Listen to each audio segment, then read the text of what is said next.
Maresca has done Ange Postecoglou dirty this afternoon. Chelsea is one side that I've always said it, that whenever you are under pressure and seeking redemption from not losing his job, Chelsea is one side that know how to spoil the party. Well, except for Manchester United, who always seem to have upper hand against Chelsea. But aside that, any other team Chelsea faces, they seem to get that manager sacked. And yet again, I'm almost certain that the next headline will be Maranakis and Nottingham Forest have parted ways with Ange Postecoglou. And most Chelsea faithfuls and even Nottingham Forest faithfuls and fans all over the world, as well as stakeholders in the game of football, we're expecting to see a Nottingham Forest side that would come out looking determined and wanting to clear their dirty linens that have been out there for all to see.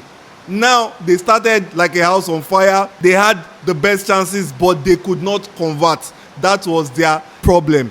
They allowed pockets of spaces for Chelsea, and Chelsea were a more coordinated and precise team. Well, Chelsea sat back and allowed Nottingham Forest to come at them because Nottingham Forest were at home and definitely Chelsea wanted to eat them on the break, and it really worked out.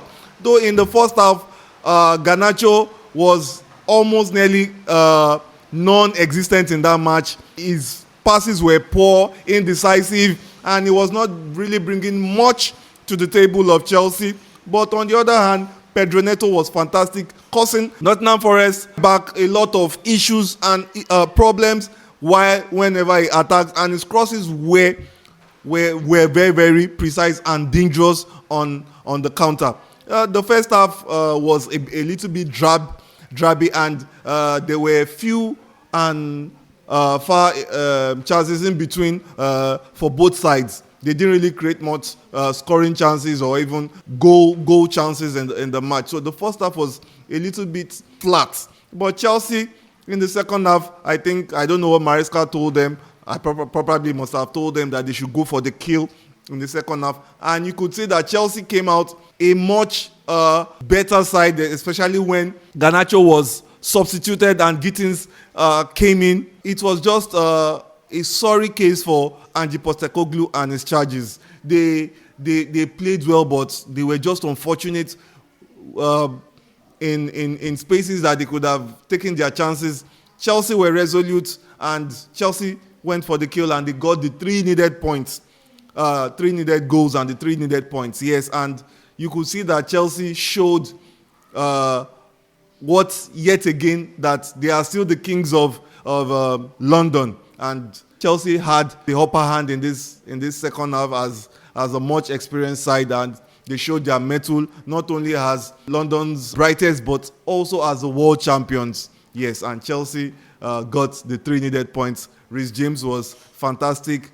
Pedro Neto was fantastic. He gave an assist and also scored the second goal. And the young talent from Chelsea's academy, Achempong, was fantastic with that opening goal in the second half. And Nottingham Forest capitulated after the first goal, and within a few minutes, the second goal came in from Pedro Neto, and Chelsea took over that match thereof. You could see the agitation, you could see the fear, you could see the non-coordination from the Nottingham Forest players, and you could see the disappointment on Ange Postecoglou's face, and also Maranakis, the Nottingham Forest chairman and owner. You could see the sour taste in their eyes, and you could tell from the way the match went. And even before, when the third goal came in, you could see the Nottingham Forest fans walking out of the stadium. They had seen enough. They had had enough, and they couldn't just take in the poor performance and the degeneration that their once performing side was putting out there. And I think it's really a hasty decision and a wrong move from Maranakis to allow Espirito Santos leave at that time. I think it was just out on the spur moment, and he let his emotions get the best of him, and you could see that Nottingham Forest are paying dearly for this huge mistake. I believe that Espirito Santo should have been given more time, because you could see that this Nottingham Forest side play with a lot of confidence, but they just lacked the cutting edge, and that was their undoing against a more experienced and bigger side in the frame of Chelsea Football Club of London. A good one for Chelsea, 3 points, and at the moment they moved up, pending what the outcome of Man City versus Everton produces later this evening. Chelsea might as well still again move out of the top 4 after Manchester City versus Everton match. This is the sports verdict. Beyond the stats, beyond the story. The verdict.